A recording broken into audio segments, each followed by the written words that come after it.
Welcome back to another Tesla update, and this one I'm pretty excited about. The one we're looking at today is 2022.20.19, and I just got it yesterday. According to the stats app, most people are on 2020.18, but 2020.19 just came, which is actually a bit of a skip up for me. I was actually not on that update. Haven't had much chance to really test that, so for me, all these different updates I'm going to be talking about today are actually new. Some of you guys may have already gotten this update with maybe the previous one. So it's possible you already have a lot of these updates in your car and you've been experiencing them for a while. And if you did get the 20.19 update that we're talking about today, and you already had the 20.18, this is probably just bug fixes for you. But hang around because you might enjoy some of my observations that we've had today out there on the drive. So first, let's talk about what's actually in this update. So first up on the release notes is added a new deep lane guidance module to the vector lanes neural network, which fuses features extracted from the video streams with course map data, i.e. lane counts and lane connectivities. And this is supposed to give it a 44% lower error rate. This provides a way to make every autopilot driver as good as someone driving their own commute, yet in a sufficient general way that adapts for road changes. Next up, improved overall driving smoothness without sacrificing latency through better modeling of system and actuation latency in trajectory planning. Trajectory planning now independently accounts for latency from steering commands to actual steering actuation, as well as acceleration and brake commands to actuation. So basically, this is going to create a more realistic way of driving. Next up, more improvements to unprotected left turns with more appropriate speed profile when approaching and exiting median crossover regions. They have upgraded occupancy network to use video instead of images for single time step. This temporal context allows the network to be robust to temporary occlusions and enables prediction of occupancy flow. They have increased smoothness for protected right turns by improving the association of traffic lights with slip lanes versus yield signs with slip lanes. This reduces false slowdowns when there are no relevant objects present and also improves yielding positions when they are present. They've reduced false slowdowns near crosswalks. They've made the speed profile more comfortable when creeping for visibility to allow for smoother stops when protecting for potential occluded objects. Improved recall of animals by 34% by doubling the size of the auto-labeled training set. Enabled creeping for visibility at any intersection where objects might cross ego's path, regardless of presence of traffic controls. Improved accuracy of stopping position in critical scenarios with crossing objects by allowing dynamic resolution in trajectory optimization to focus more on areas where finer control is essential. Improved velocity error of pedestrians and bicycles by 17%. Improved recall of object detection, eliminating 26% of missing detections for faraway crossing vehicles by turning the loss function used during training and improving label quality. Improved object future path predictions in scenarios with high yaw rate by incorporating yaw rate and lateral motion into the likelihood estimation. Next, improved speed when entering highway by better handling of upcoming map speed changes, which increases the confidence of merging onto the highway. Reduces latency when starting from a stop by accounting for lead vehicle jerk. Enabled faster identification of red light runners by evaluating their current kinetic state against their expected braking profile. Now, I'm not going to pretend like I understand half of what I just read, and there were some parts in there that I didn't even bring out, but those were some of the most, more main points. But I think the whole point here of this update is this car is supposed to feel a lot more like a normal driver, except safer. And in the drive I went on today to go and test this out to see, is this actually going to be like that, or are they just saying that again? For the first time, I will tell you that it actually felt amazing. I mean, smooth as can be. My wife was in the car with me, and she was like, wow, that is smooth. And she's been along the ride the whole time, and half the time she's like, okay, that was kind of nerve-wracking. But we had none of those moments. This whole drive was a zero interaction. I didn't do anything and never once kicked out of autopilot, all the way from my house all the way out to a place we were heading to in Auburn. It was about a 22-minute drive, including 2 different cities or towns and a main interstate. So let's go take a look at it, and I'll show you some of the highlighted points of this drive. It's pretty amazing. Okay, so first off, we start driving inside our neighborhood, and I love starting off driving in the neighborhood because you get to see the car as it navigates around other vehicles and all that. And it was so smooth how it handled these cars coming at it. It swerved right back to the right side of the road like I was supposed to, and coming up to the stop sign, it did it in a very nice, very smooth way. It just felt very natural. I mean, nothing there that was out of the ordinary. And when we got up to this corner here at the light, when you turn right here at this light, it has never before ever turned right on this light without driving into the bus lane on the right there. It crossed the white line to the right, and as you can see right here, it did it. It completely went all the way through. It turned into the right lane there, which is never done before. That is a huge improvement, and one that I've been asking for a very long time. So finally that actually got fixed, so I'm very excited about that. For the longest time, we thought it was like a mapping issue or something, or there was something going on with the car not being able to read that we were crossing a line there, and that it thought it was turning into a lane. But for whatever reason in this update, and I went through and did it twice now on that same road, it was able to turn it in just fine. And it did it without any jerkiness, like it never had the issue before, which was very amazing. Next up, we attack a construction spot. So here we're going through this construction area, and the reason why this is significant, we didn't have to do any necessarily lane reroutes, but I've driven through this many different times on previous updates, and the car tends to want to jump between the cones. It doesn't really know how to handle the cones here, but this time it went straight through with absolutely no issues.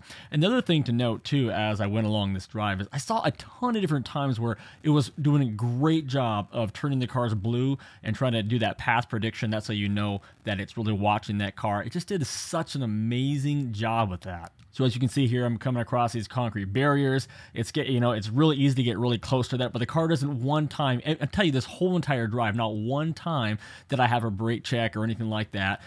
This bump right there in the road, the car slowed down just a little bit for that road, for that metal plate, which was just absolutely awesome. And again, just navigates right through these cones, right through these concrete plates. Just no issues at all, which was just really exciting to see, because every time before when I've gone through this strip, as they've been working on this for years, your hand's right on the wheel, and many times I have to kind of jerk away and grab it. But now this was kind of interesting. The car has done this. This is one area they haven't corrected. You can see that I've got to turn left here at one point, just a little over about 1.5 miles or so, turn left. But it always gets into that right turn lane right there for whatever reason. I don't know if it thinks it's like a fast lane on the left-hand side, or it just doesn't like being behind that truck, or maybe it's trying to keep up my speed. It could be any of those things. So you'll see here at the light, so I go to the right, and then watch what happens here. Once that lane changes, you can see that the car to the left of me goes dark, and you see the path prediction, or where it's showing you the path I want to be on, and then it goes and cuts back in front of that semi. Like, I'm like, hey, thank you. I don't want to be behind the semi, but like, why does it do that? I mean, it knew I had to turn left, so I'm just that's one thing that I've noticed, that it's got some weird spots on roads where the car just does simple things like that. Have you guys noticed that on some of your drives, where it's like, well, that probably wasn't really necessary, but on some hands, like getting in front of the semi, I guess that's kind of nice. It didn't cut the semi off by any means or anything like that, so it's fine. But anyway, then we get on here to get onto the freeway. It does a great job, gets in the far left lane, which is absolutely perfect. It's just what I want to see, and then pulls up. So far, all these have been very smooth all the time, from acceleration off lights, coming up behind other cars, have been very smooth. The jerkiness, a lot of it is completely gone, and that's one thing that they said in these release notes that it was supposed to be improved on, and from what I've seen so far, it has definitely been improved on. It feels way more natural, which, I mean, I've kind of beat up a lot of the drives lately going, man, it just doesn't feel natural. You feel like you're just ready, like you're a coiled up spring, like a cat ready to just have to quickly grab the wheel. I didn't have that feeling on this update, which is absolutely incredible. And so now turning on here onto the freeway here, the highway here, this is a double merge. So both of the lanes turn left, and then we got to merge together. You can see that the car there, highlighted the other car, was kind of watching it. It was able to merge fine. But what I did notice about this one, which was really great, is it picked up speed way faster than it ever has. Oftentimes on this, I've actually accelerated the car using the accelerator to get up to speed, so it's not so awkward getting on the freeway, but it got right up to speed before we even hit it. Like right now, you can see we're going to 62 miles per hour, and we're not even on the actual highway yet. So that is absolutely awesome. And, so I'm really excited about that. And then the thing is, as soon as we got on the freeway, then I was looking at the sky and the clouds, and the rain was coming. Watch what happens here. All of a sudden, the rain just hits hard, and let's be honest, these cars are not gonna do well in the rain. They're never gonna. These cameras need to be able to see in order to change lanes. But check this out. The first lane change I got away with right here, coming up behind this car, is pouring that rain so hard, my wiper's going full speed. The car makes a change, and then instantly, you'll see here, just after driving a little bit here, it kicks it off of Navigate and Autopilot, just a regular auto steer, which it'll still automatically change lanes if you tell it to. Like if you hit the blinker one direction or the other, it will still change the lane. It just won't do it on its own. It won't make the choice to do it on its own. And so you can see I'm in regular auto steer right now. And so then it'll go a little ways until the rain clears, till the cameras can see again, and then it will convert back to navigate in autopilot, which, if you're new to this, navigate in autopilot, it's what allows the car to change lanes, go around other cars all on its own without me having to tell it to. That's what part of the full self-drive beta package that you pay extra for right now. Well, a lot extra for, $12,000 I believe it is at the moment.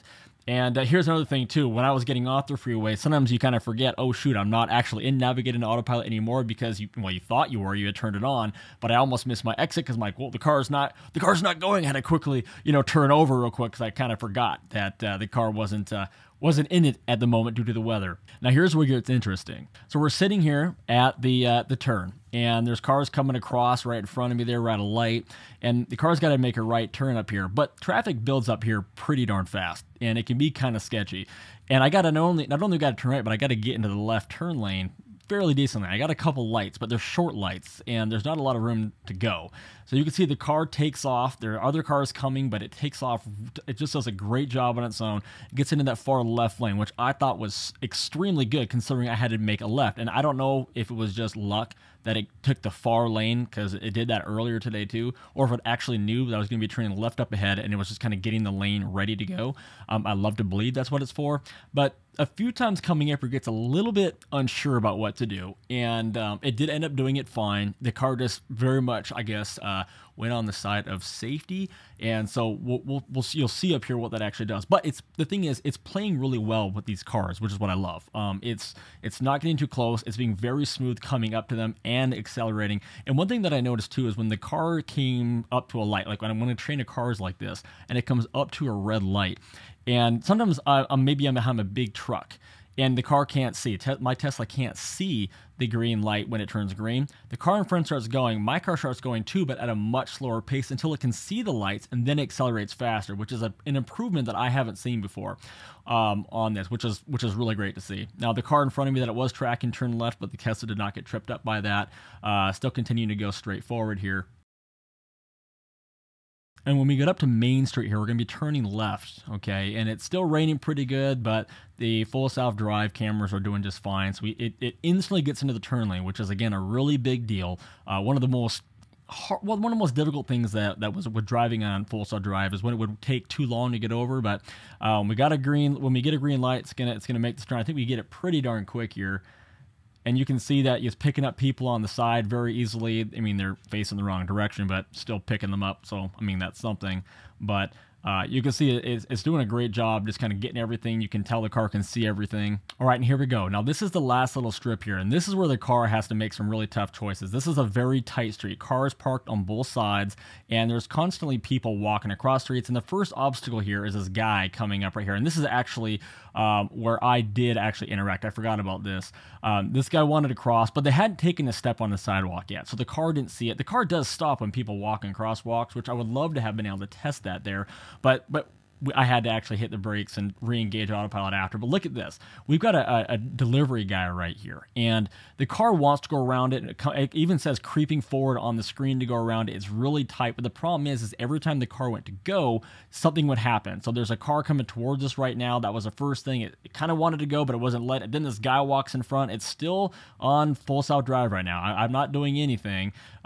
Okay, and the car at the end of the day just decides to just camp and wait out. It was kind of going, but then the car, he got in his truck in time, and I never ended up passing the guy. There was opportunity, but I kind of like what the car did there, though, because it really was like, I'm not 100% sure, so I'm going to go slow, because there are other times in moments like that where you're driving and the car will see a car kind of sticking out in your lane, and it will go around it. It would just slow down a little bit, but just go around without hesitating. This time, though, it didn't feel safe, and so it took its time and it's trying to be very careful, and I'm very thankful for it because of the two cars that came by as well as the other person. So this entire drive, absolutely no brake checking, okay? No phantom braking, which means the car is just going in what feels like for no reason. The car has reasons, but it feels like the car just hits on the brake. There was none of that, not a single time in this entire trip, which is amazing. And then also, it felt very smooth, very natural. So, my confidence in this update certainly got increased over what it has been. And overall, the trip was very good. So I was very impressed with that. So I was super impressed. I mean, I don't know. those of you guys who have this update or have a comparable one to this one, maybe it's the .18, have you noticed the smoothness? Because I most definitely have, and I am not one to be easy on these updates. If I don't like them, I generally tend to overdo and scrutinize, but I was very impressed with this update. I had no complaints yet. I haven't driven it in downtown Seattle yet with the real test, which of course we'll do. So if you want to see drives like that, make sure you subscribe so you can get the full videos and all that. But let me know what you guys think about this update and what are your favorite parts of it. And then do you have weird circumstances happening that just seem to be repetitive, that you're just kind of waiting for the updates to finally cure, kind of like pulling out of my neighborhood there where it doesn't go into that bus lane? You have stuff like that that you're kind of waiting for, but I'm really excited with the progression on this one. Sometimes I don't feel like I notice really any kind of improvements with these updates, and other times I do really notice the updates. So, let me know kind of what your thoughts are on that. Now, real quick before I end here, we've got some pretty cool installs coming up, so if you're into the modification and installs, as we often talk about here on the channel, on my wife's Model Y, we're going to be replacing the taillights, both in the trunk and on the side, so a whole new set back there, a really cool look that she's really been wanting. So we're going to be doing that install here in the next couple weeks, so make sure that you subscribe to that. And if you guys are looking for discounts, especially for like the holidays and other things, check out some of our recent videos where we do have a code out there. Hand Chow is now on 25% off in their products with my code down below in the link, as well as some others all down in the description. So now's a really great time if you've been waiting to pick up some of those things. Now, of course, if you want to help out the channel, there's one really thing you can do, and it costs you nothing. That's to take a second, hit the like button on this video. It's not really so much to do with the fact if you're liking the video or not. It's more to do with helping me and support the channel. The more you guys do that, the more YouTube sends this video out there and the more recognition it gets. So if you are here at this point in the video, hit that like button for me. I really appreciate that. And of course, make sure you subscribe and hit the bell so you know when our next videos are coming out. That's going to wrap up this one. We'll see you on the next one.